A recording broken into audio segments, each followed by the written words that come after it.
Good afternoon, good evening, good morning, wherever you are, all around the world. I greet every descendant of the great Benin Empire. I want to say it's a privilege to be live today to speak with you all. But first of all, I want to say a special greetings to every member of the Executive Council for the Benin Empire Advancement League.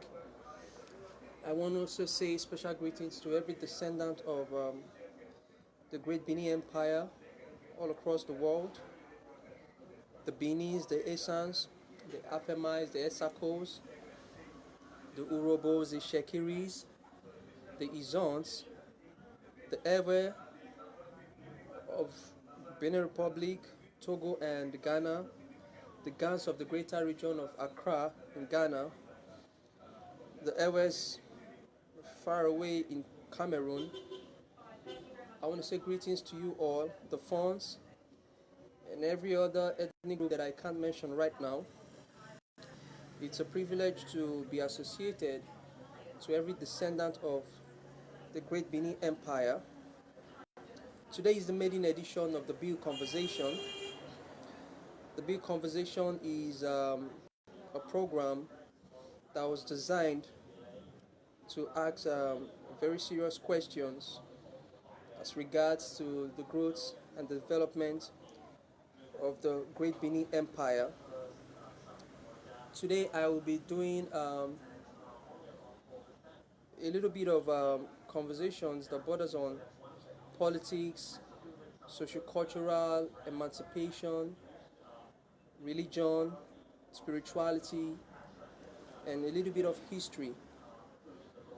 But before I start, I want to give us a quick understanding of what the Benin Empire Advancement League is all about.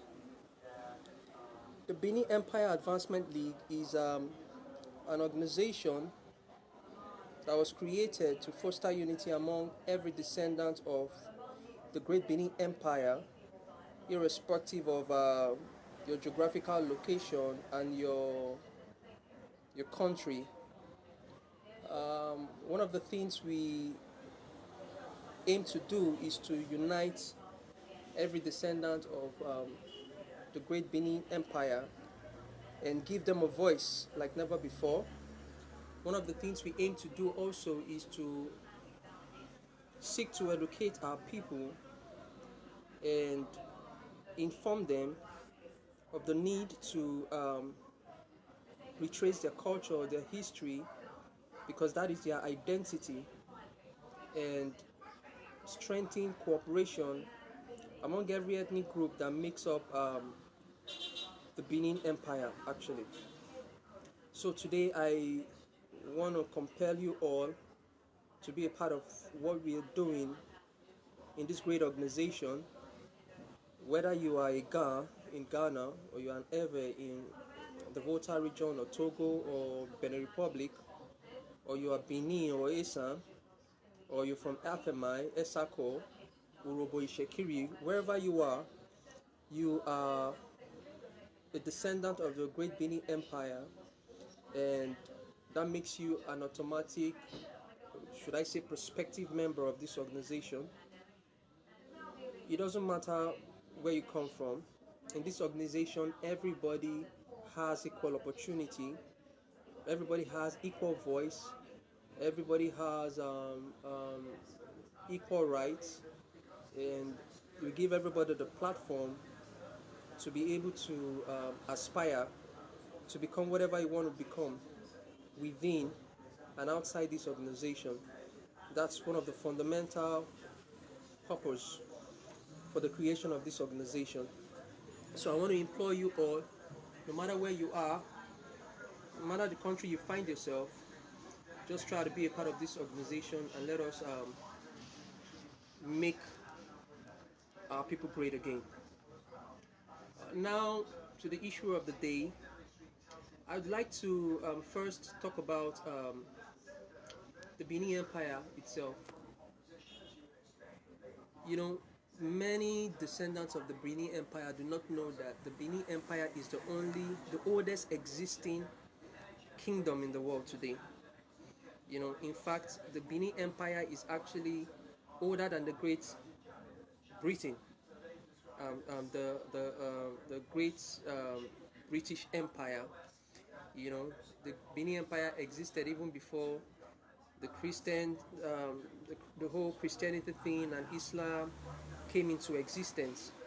And first it existed as with a name called Igodomigodo, and after that, after the reign of the Ogisos were put to an end, and the monarchy, the kingship era started, and it was transformed from Igodomigodo to the great Ubini Empire before it was corrupted by the Portuguese and was called the Benin Empire. Now there are a lot of distortions on social media, there are a lot of distortions in history books, there are a lot of distortions among scholars and historians who are best described as revisionists, who one way or the other for their parochial interest have set it upon themselves to distort, to rewrite, to miseducate the people on the actual truth about the Great Benin Empire. So today I would like to address some of those things. First, the Great Benin Empire is the oldest empire in the world. Second, the Great Benin Empire is the oldest empire in the geographical entity called Nigeria today. Thirdly, the Great Benin Empire was not constrained to that geographical entity. In fact, it was called an empire because the Great Benin Kingdom at that time had several other little kingdoms underneath it. And there were tributaries, there were other kingdoms, there were dukedoms who sought protection from the Great Benin Empire against slave raiders, against other little towns and kingdoms who set out to wage war against them.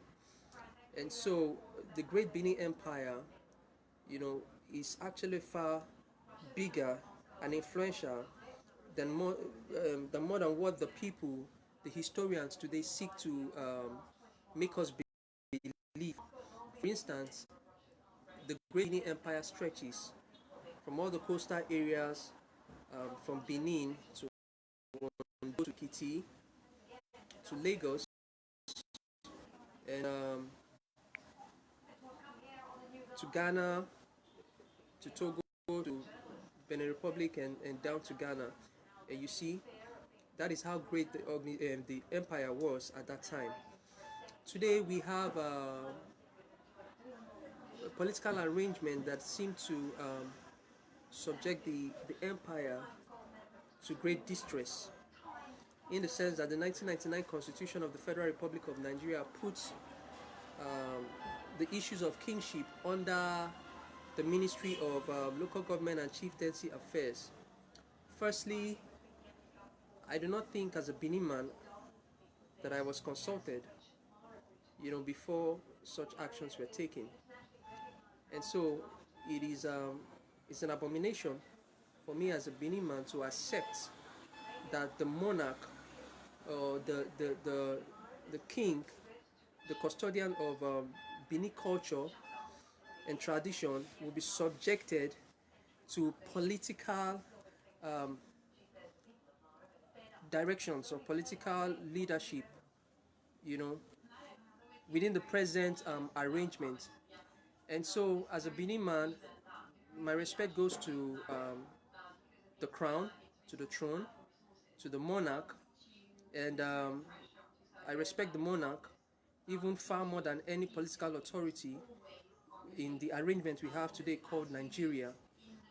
Because if we go to 1914, most citizens or indigenes of the Great Benin Empire never understood the fact that the British could not amalgamate the northern and the southern protectorate at that time, because our late ancestor and king, who was exiled to Calabar, King Overemel, was still alive.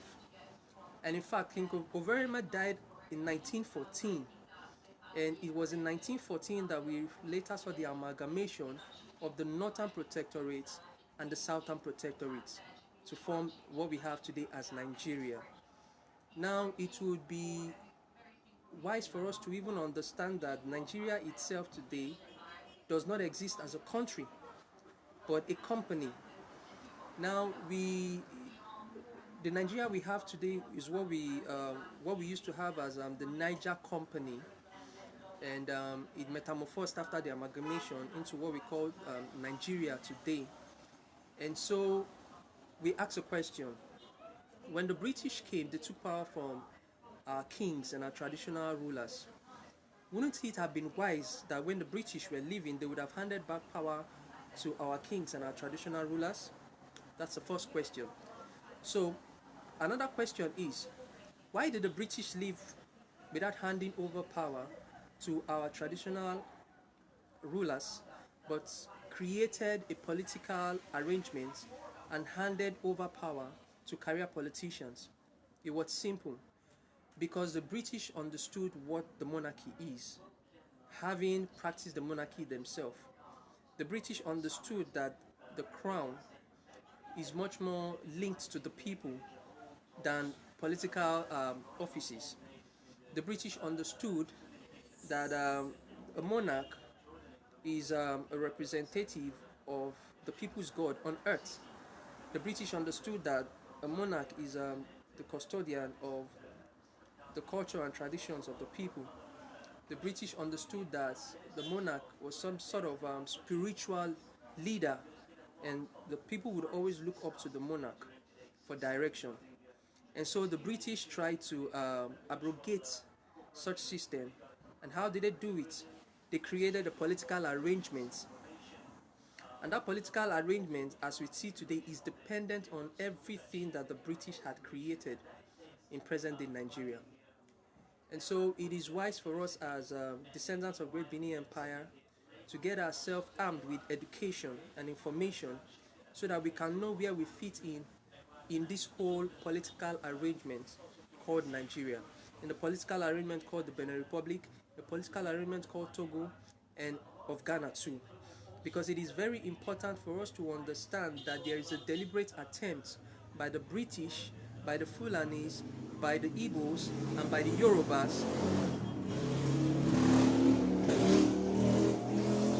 Sorry for the noise. It is important for us to understand that there is a deliberate attempt by some tribal merchants to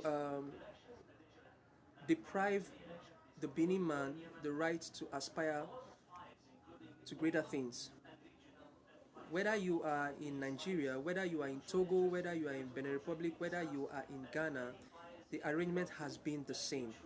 Now, the reason why it is so is because if you look at the history of West Africa, you'll find out that the only empire that stood as a threat to the works of the colonialists at that time was the Great Benin Empire.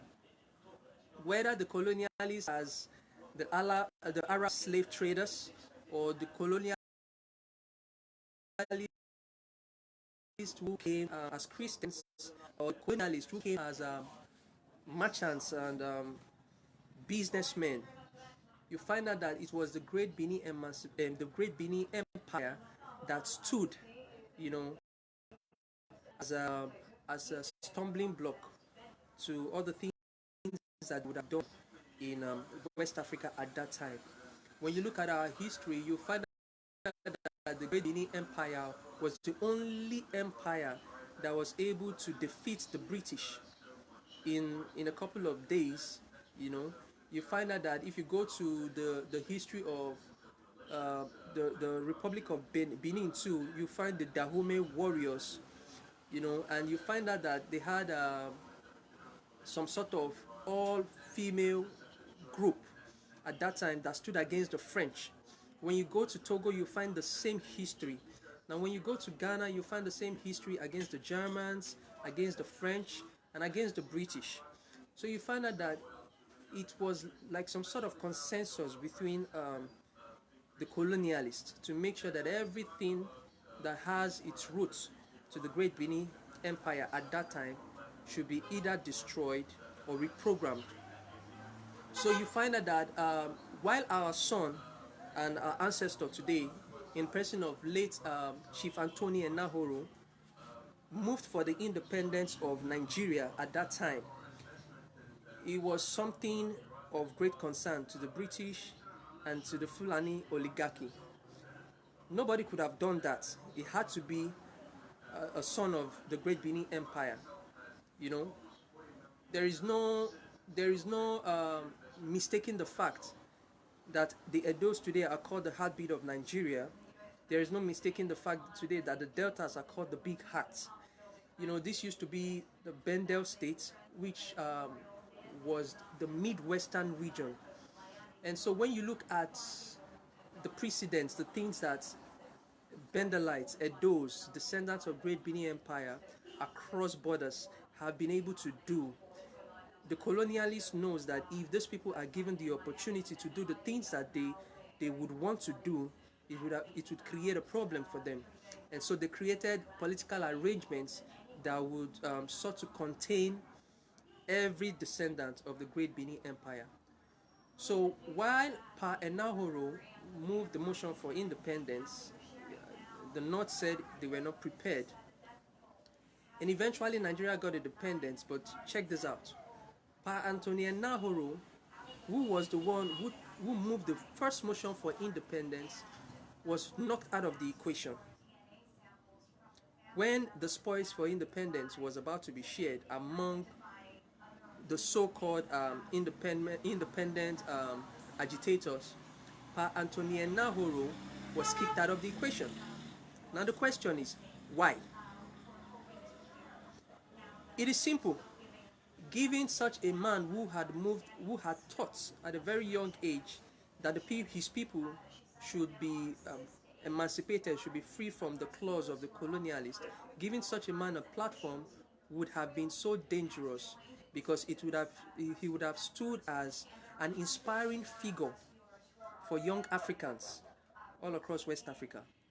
And so there was a need for him to be contained. And so while the Igbos and the Yorubas were busy sharing the spoils or the fruits for his motion, he was left out of the equation. And Delta and Edo states, present-day Edo states, which happened to be Bendel, were moved, were integrated to the Western region at that time. And you know, we know the history, we know the things that had happened, and we know how it all ended, and how our forefathers moved for our own region, and how we had a referendum. Now, it might interest you to know today that the only entity in Nigeria today, whether it be it regional or political, the only entity in Nigeria today that can move the motion for the disintegration of Nigeria politically today is the old Midwestern region.